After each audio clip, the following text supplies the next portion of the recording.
Hello, beautiful beings. The ancients would like me to gaze into your eyes for a moment.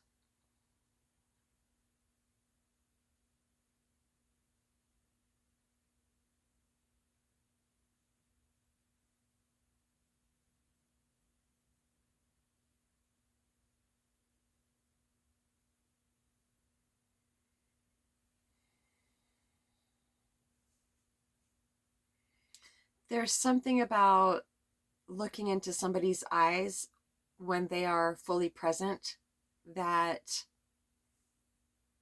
helps us feel that in our own, recognize that in our own self. I've been arguing with them about it. I didn't want to do it. But if they're suggesting it over and over and over and over, then it's for a really good reason. So last night I pulled a bunch of grass for the horses alongside the road that they can't get to, and I brought it to them, and I love watching them eat it and listen to them eat it, and I heard, go check their water trough. And then the next thought that came in was, oh, you don't need to do that. The owner was just here recently. I'm sure they have plenty. Well, I was being compelled to do it, so I went ahead and did it. And being compelled to do something for me is my intuition. I am compelled is, it's like I'm being moved to do it, whatever it is.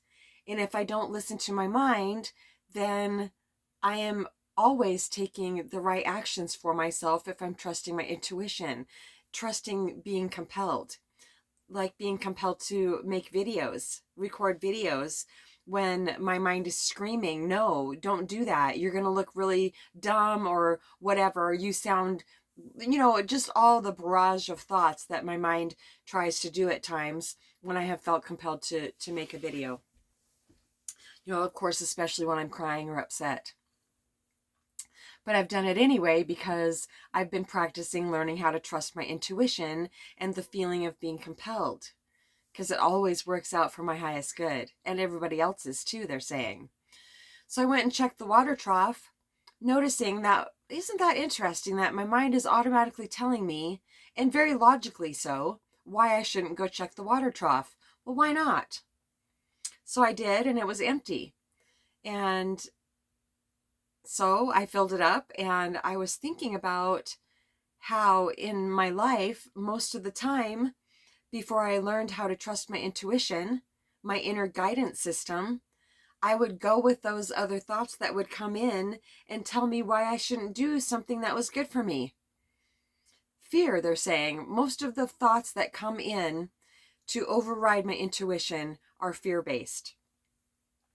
Yesterday it wasn't fear-based, but who is it really that is trusting the intuition or listening to the thoughts that are trying to override it?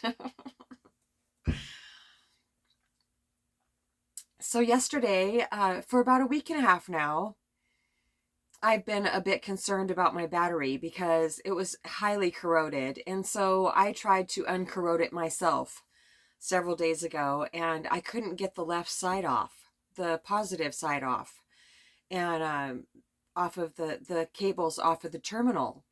And so I went to Napa yesterday. I had a couple hours until my chiropractor's appointment.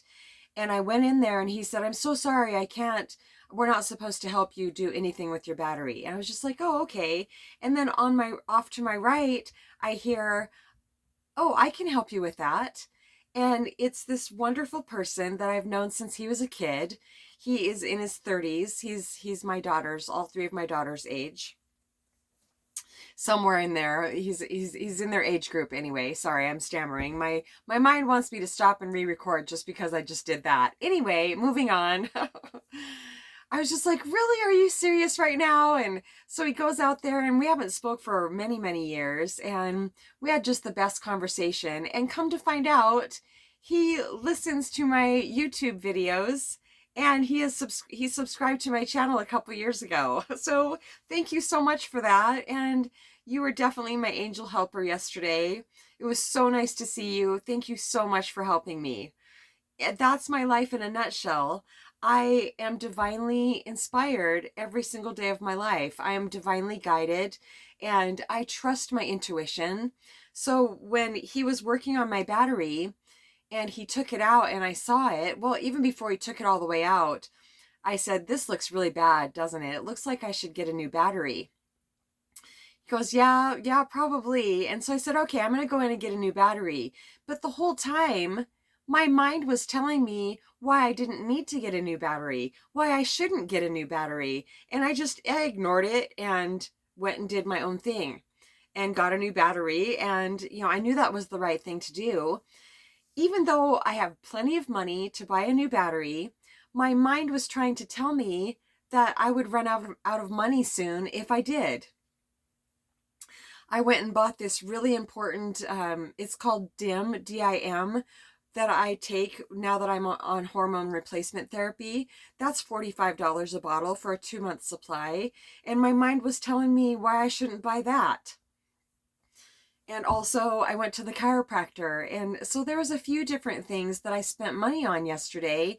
And so there was the potential for me to go with those thoughts, to give my attention to those thoughts and go with those thoughts that I should be in financial fear, that you are going to run out of money because you're spending it. These are all things I need. Absolutely none of it was for no reason. I don't just go waste money. I really, really don't. Sometimes when I go to the grocery store, I feel like I buy things that I don't need, but it's food. I eat all of it. It's not like I just got it to look at it. So it takes a while to trust our intuition, and it seems like a lot of work because it's all going on up here and it seems so close, but it's not impossible. It just takes a lot of practice. And so I just thought that was so interesting that the immediate thoughts about going to check the water trough were that I didn't need to. Where does that come from? Why is it like that? It's so strange. But of course I'm getting so good at trusting my own intuition that I overrode it and I went and checked anyway. And everything worked out perfectly. And everything worked out perfectly yesterday also because I'm divinely guided. I ask, "Okay, ancients, what should I do next? I have 2 hours until my chiropractor's appointment." And then I am absolutely, and I am anyway divinely guided, but the difference between being always divinely guided and being aware that I am always divinely guided is things just go a lot more smoothly. There are less ancients, what is that? Detours. Right. It's just a straight, smooth shot through my day. Some things are kind of hard to describe, what they're showing me and what I'm trying to convey, but I think that was absolutely perfect. So when I was messing with my battery several days ago, okay, so in my car that I got, for some reason, I have just never been able to figure out how to change the clock in it. And obviously nobody else was either that owned the car before me, or the dealership, the car dealership I bought it from, because it was just like an hour and a few minutes less than what the regular time is. And so a few days ago when I was messing with the battery, when I got back in my car and I looked at the time, it was like 4 or 5 hours off. I was like, "Oh, I really messed it up." Now I can't even use my clock at all. I can't look at it and go, "Oh, it's an hour, later than what I'm looking at right now." And so I didn't know how to figure that out, how to get it, back to what it was, or even the right time. I have no idea. So I let that go. And yesterday, this may not seem significant to you, but to me, it's all so magical.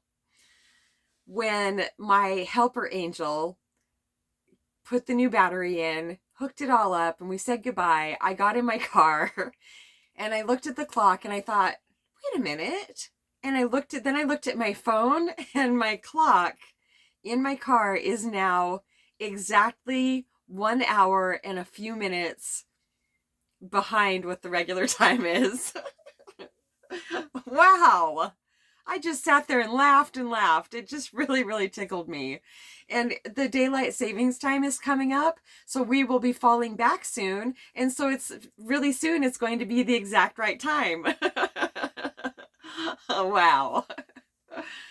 So it does take a lot of practice to, and it has taken a lot of practice to trust my inner guidance system, but it makes life magical, and it makes life smooth, and it weeds out all the feelings of fear that I would have normally had if I would have went with all the thoughts that tried to come in.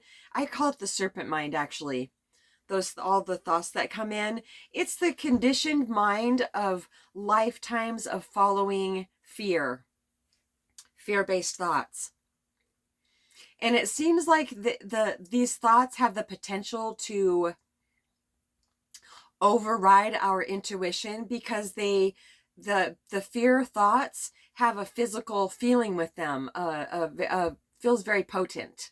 And so they're very easy to go with, of course. And once I start going with a fear-based thought, there are so many others that rush in on that same lower vibration that just swamp me. But nowadays, I'm very, very, very aware of the thoughts that are coming in and trying to take me out of presence. So if you would like help trusting your intuition, we would love to talk to you about that. SaltsongwithmamaG@gmail.com. Love you so much.